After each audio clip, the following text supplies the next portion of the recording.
नमस्कार। अगर मैं आपको ये कहूँ कि यार मेरे आसपास कहीं लोग आपस में भिड़ रहे हैं, उठा-पटक कर रहे हैं, तो आप कहेंगे यार लोग झगड़ते क्यों हैं?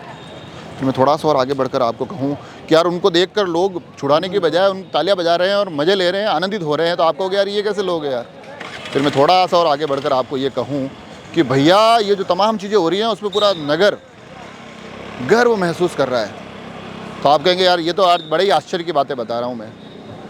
मगर इस आश्चर्य के साथ एक तथ्य ये भी जोड़ लीजिए कि ये जो पूरे गर्व का विषय है ना, इस गर्व में मैं भी जुड़ा हुआ हूँ, जो मुझे भी गर्व है, क्योंकि ये जो तमाम बातें मैं बता रहा था, ये तमाम जो गतिविधियाँ बता रहा था, ये गतिविधियाँ किसी झगड़े की नहीं है, एक बड़ी ऐतिहासिक आयोजन से जुड़ी हुई है। और ये आयोजन राजस्थान केसरी नादौरा के बड़े एक विख्यात पहलवान दादू पहलवान जी की स्मृति में, उस्ताद दादू पहलवान की स्मृति में एक राजस्थान केसरी का ये दंगल नाथद्वारा में हो रहा है। और इसी में देश के कोने कोने से आए हुए तकरीबन बताया जा रहा है कि 300-400 पहलवान वो यहाँ भिड़ रहे हैं, दाव लगा रहे हैं, और पुरुष और महिलाओं की अलग अलग कैटेगरी में ये तमाम मुकाबले हो रहे हैं। अलग अलग इनाम की राशि है और बड़े जोश के साथ पूरा नाथद्वारा और आसपास के दंगल के प्रेमी यहाँ आकर उमड़ रहे हैं। तो चलिए दंगल के दाव देखते हैं, कौन खींचता है, किसके हाथ और किसके पाँव देखते हैं, और साथ साथ थोड़ा सा इस कार्यक्रम की जानकारी भी आप तक पहुंचाने की कोशिश करूंगा। चलिए दंगल से जुड़ते हैं।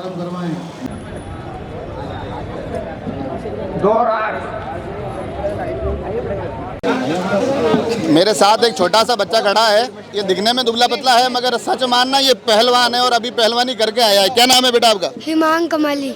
हिमांग। और हिमांग ने बड़ी अच्छी फाइट की। कितना वजन है? 20 किलो। 20 किलो है। पर यार हिमांग यार वो नटवर ने तुमको हरा दिया यार, अब कैसे क्या चलेगा? अगली बार उसको हरा देंगे ना। अगली बार उसको पटक देगा? हाँ। कौन सा दाव लगाएगा? दो भी पछाड़। तो ये देखिए, ये मैं ये चाह रहा हूँ कि क्योंकि कुश्ती से जुड़ रहे हैं, कार्यक्रम की सारी खबरें आप तक आ रही है, मगर मैं चाहता हूँ कि हिमांक जो कह रहा है कि भैया अगली बार जब मैं फाइट करूंगा ना तो दो भी पछाड़ लगाऊंगा और सभी को पछाड़ दूंगा और जीत के जाएगा। पक्का? प्रॉमिस? एकदम। चलिए साहब, ये हिमांक का प्रॉमिस है कि अगली बार इस पंडाल में हिमांक लगाएगा दो भी पछाड़। ठीक है? और दंगल में जब उतरते हैं ना, तो अब अगर मेरे लिए कहूँ तो मेरे जैसे हल्के फुल्कों का काम नहीं है।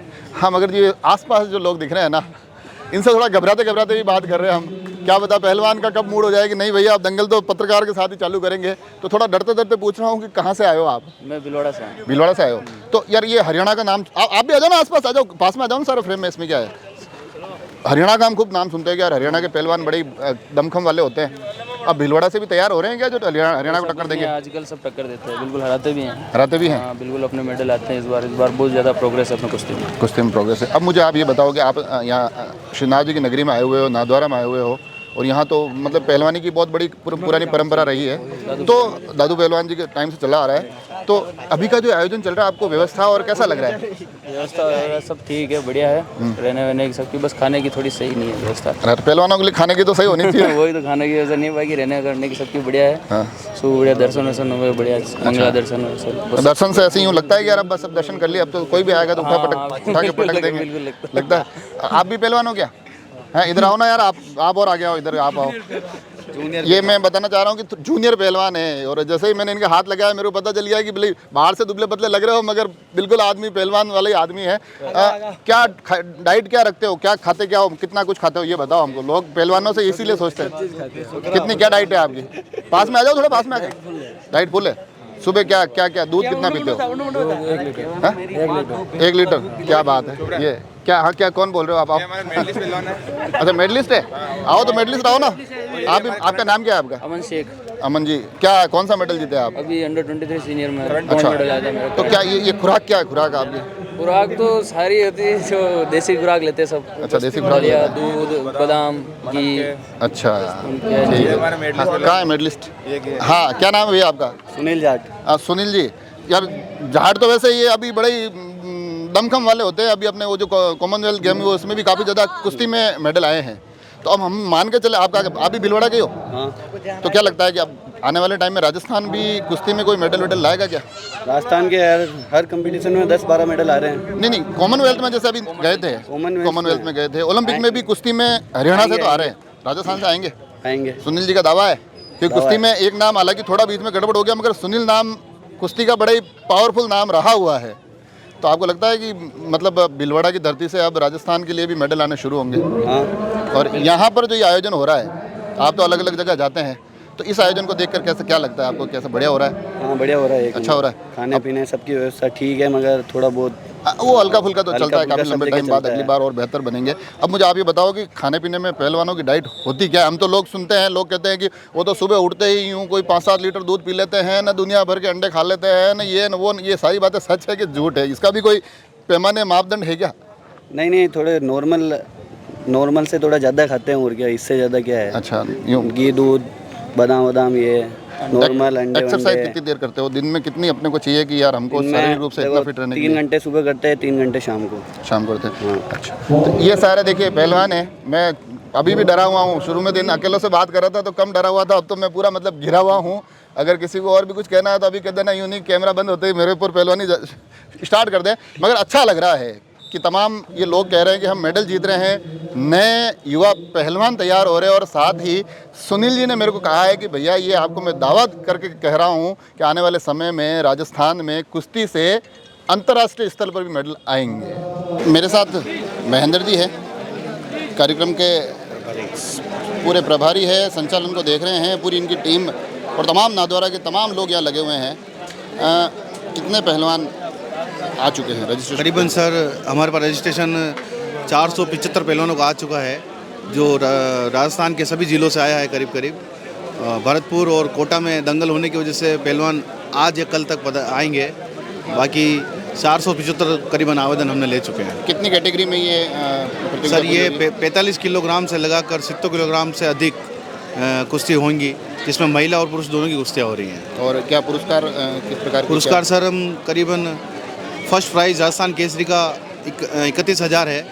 उसके बाद में सारे छोटे मोटे पुरस्कार मिलाकर 2 लाख 2.25 लाख करीबन कुछ पुरस्कार बांटे जाएंगे।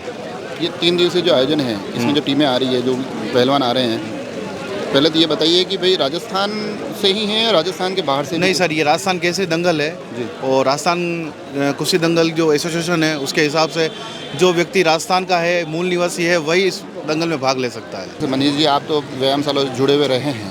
नाथद्वारा एक बड़ी, जब नाथद्वारा का जिक्र आता है तो श्रीनाथ जी का जिक्र आता है। श्रीनाथ जी की उस तस्वीर के बाद सीधे एक पहलवानी का एक बड़े लोगों को लगता है कि यार ये तो बड़ी मजबूत अखाड़ा है। आज भी कई लोग, हम तो इधर से गुजरते तो भी देखते वो निकलते हैं कि कोई मार्केट में पहलवान नहीं मिल जाए, थोड़ा बचते बचाते निकलते हैं।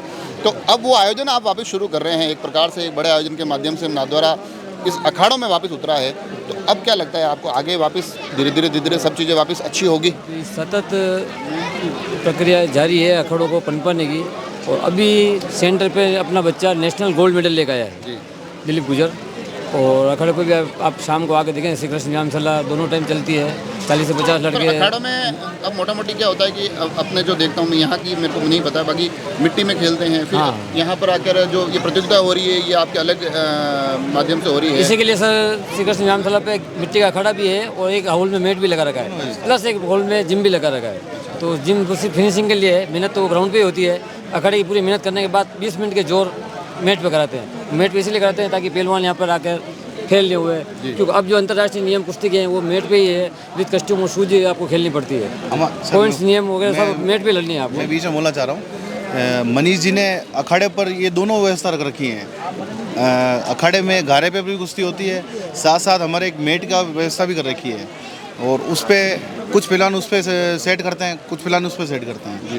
तो अभी जो मेट पे जो आप देख रहे हैं वो मेट वो ओलंपिक मेट है। अच्छा। सिर्फ इसको दिल्ली से मंगाया गया है कुश्ती दंगल के लिए, और इसकी प्रैक्टिस हम अखाड़े पे भी करवाते हैं। आपकी व्यवस्था इतनी अच्छी है। सूरत से आए हो आप? सर सूरत से आया हूँ। तो सूरत में वैसे गुजरात के लोग तो यूँ मतलब बिल्कुल शांत सरल यूँ रहते हैं कि यार बस क्या कहते हैं, हमारे नाथद्वारा में भी जब भी आते हैं तो हम देखते हैं कि यार गुजराती है, सीधे साधे हैं। तो वो का पहलवानी और लड़ाई झगड़ों में आपका आगे? देखो हमारा तो खून में पहलवानी है जी। मेरा जन्म भले सूरत में हुआ है, लेकिन मेरा दादेरा नाथद्वारा का है। अच्छा। और मेरे पिता, हमारे जितने भी रिलेटिव है, जैसे गोंदावाड़ा अखाड़ा है, मैं छोटा था तब मैं गोंदावाड़ा अखाड़ा जाता था और कुश्ती देखता था। हमने हमारे पिताजी को देख के हमने सूरत में जिम चालू किया। और जिम की फीस आप यकीन नहीं करोगे, सिर्फ पहले शुरू में 70 रुपये रखी, ताकि बच्चे आज की जो युवा पीढ़ी है नशे की तरफ मुड़ रही है। हमारा मुख्य उद्देश्य, जैसे मैं देवसेना प्रदेश अध्यक्ष हूँ गुजरात में, तो मेरा मुख्य उद्देश्य ये, आज की जो युवा पीढ़ी है ना, शिक्षा और खेलकूद में जो बढ़ेगी ना आगे, तो नशे से दूर रहेगी। आज ये जो चीज़ हो रही है ना, इसका सबसे बड़ा मकसद क्या होना ये कि आज की युवा पीढ़ी नशे की तरफ नहीं बढ़ेगी। अब ये जो नए पहलवान तैयार हो रहे हैं, आपको लगता है कि ये भी नाथद्वारा की जो एक पहलवानी की परंपराएं हैं उनके लिए बिल्कुल एकदम कंप्लीट बनने वाले? ढिलाई की वजह से नाथद्वारा परंपरा ये पहलवान कमजोर हमारी कमजोरी की वजह से हो रहा है। जी, अब लगता है कि आयोजन वापस शुरू हुए हैं तो धीरे धीरे वापस नहीं आ रही आवाज़ आ रही है धीरे हम लोगों की ढिलाई की वजह से हम लोगों ने एक तो सही उत्तराधिकारी नहीं देखा, या उत्तराधिकार हम जो अपने उत्तराधिकारी को कुछ नहीं दे पाए, इसलिए आज नाथद्वारा की कुश्ती है ना बड़ी सोचनीय स्थिति में आ गई। लेकिन जिस समय नाथद्वारा की व्यवस्था थी उस समय नाथद्वारा का पूरा राजस्थान वर्चस्व था, हर जगह था, नेशनल इंटरनेशनल पहलवान ऐसा तैयार हुए हैं। लेकिन जब हमारी पीढ़ी आई ना, उस पीढ़ी ने आने वाली पीढ़ी के लिए कुछ नहीं कर पाए इस पहलवानी के लिए, इसलिए हमें बड़ा दर्द होता है। दामजी पहलवान इंटरनेशनल कोच बने, सीजी पहलवान इंटरनेशनल कोच बने, सब बने हमारे, लेकिन रूप जी थे, सभी पहलवान थे, लेकिन हम दर्द होता है कि हम यहाँ ऐसी अखाड़े की जो परंपरा जो जैसे कि भाई भिलवाड़ा में हमारे मदन जी ने, वहाँ के भाइयों ने जिस प्रकार से दी, हम उस प्रकार से नहीं दे पाए। इसका जो भी अपसरे मैं अपने आप को मानता हूँ, दाम जी हमारे सब भाइयों को मान देंगे, हमने अपनी इस कुश्ती परंपरा को आगे नहीं बढ़ा पाए, इसलिए खेद है। अब हम कोशिश करें हमारी नौजवान पीढ़ी जो बढ़ा रही है। क्या लग रहा है कि एक बार वापस एक आयोजन, बड़ा आयोजन नाथद्वारा कर रहा है, काफ़ी ज़्यादा संख्या में पहलवान आए हैं? तो हम कर लेंगे, लेकिन मैं आयोजन तो हमने हिंद केसरी सब कुछ किया, लेकिन हमें आयोजन के साथ वो चाहिए कि हमारे बच्चे भी हमारे यहाँ के टैलेंट है कोई पद ले पावें। जिस दिन हमारा उद्देश्य पूरा होगा कि हमारा एक बच्चा इंटरनेशनल में राष्ट्र के स्तर पर अपना गोल्ड मेडल लिया, व्यवस्था करी, हम कोशिश करेंगे इस प्रकार की हम करें। लेकिन हमारे छोटे भाई मनीष जी व दाऊद पहलवान बच्चे अच्छे काम करते हैं, अब हम कोशिश ऐसी करेंगे कि हम आने वाली पीढ़ी को हर तरह से आगे बढ़ाने का काम कर सकें। अब जो तकनीकी व्यवस्था उस आधार पर दे सकें, हमारे कोचेज बंधु पूरे व्यवस्था में पूरे साथ में हर जितने भी कोच हमारे भाई मुझे मैं चाहता हूँ एक सवाल, हालांकि कुछ एक सवाल से आप बच रहे हैं, पर एक सवाल मैं सीधा सीधा पूछ रहा हूँ, राजनीति के दाव ज़्यादा मुश्किल है कि ये पहलवानी के दाव ज़्यादा मुश्किल है?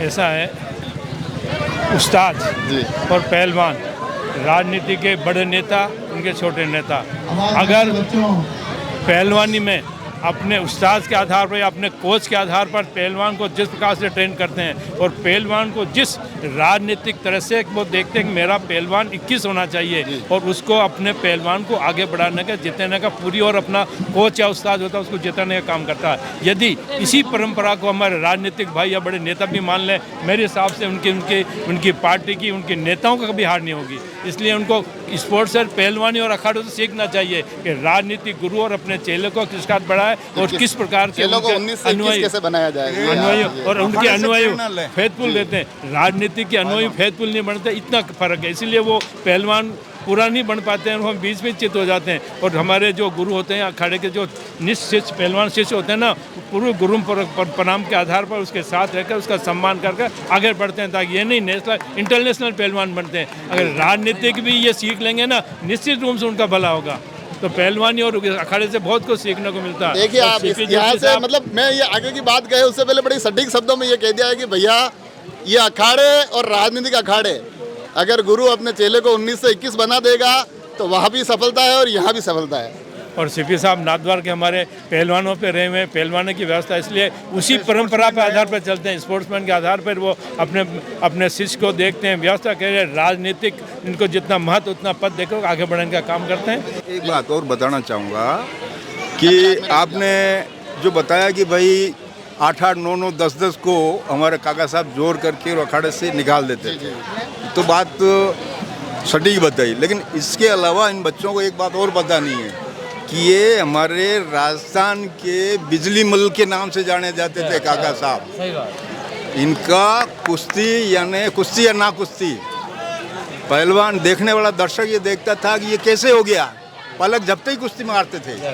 और 5-5, 6-6 कुश्ती एक साथ इनके फाइट की हुई है, विजय रहे हैं और इन्होंने काफ़ी अच्छी अपने रेसलिंग लेवल में। तो मुझे ये बताओ कि कल से आयोजन चल रहा है, कल कुश्ती हुई, आज कुश्ती हो रही है, कल कुश्ती होगी, यहाँ से नए कुश्ती के काका साहब निकलेंगे कि नहीं निकलेंगे?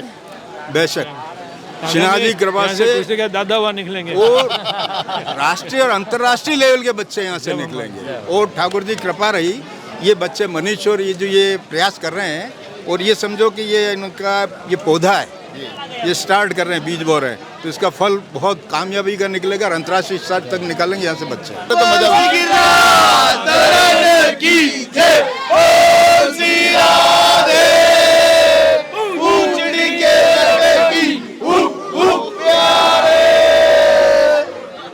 कृष्ण कन्हैया